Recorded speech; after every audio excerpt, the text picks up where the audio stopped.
तीसरे टी20 में न्यूजीलैंड ने पाकिस्तान को 7 विकेटों से शिकस्त दे दी।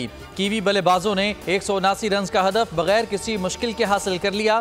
टारगेट की कामयाबी से ताक़ुब में मार्क चैपमैन 87 रन के साथ नुमाया रहे। 5 मैचेस की सीरीज 1-1 से बराबर हो गई। सीरीज का चौथा मैच 25 अप्रैल को लाहौर में होगा।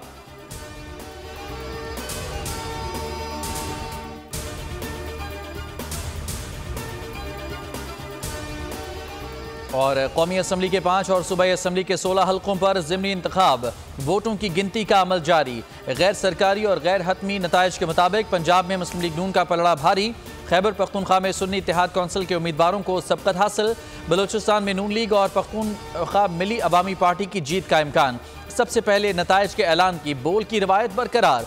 कंबर शहदाद कोट की कौमी असम्बली और PP 32 गुजरात का मुकम्मल गैर हतमी गैर सरकारी नतीजा सबसे पहले बोल न्यूज़ ने सामईन तक पहुंचाया। PP रहनुमा खुर्शीद अहमद जुनेजो जबकि गुजरात से काफ लीग के मूसा इलाही कामयाब हुए।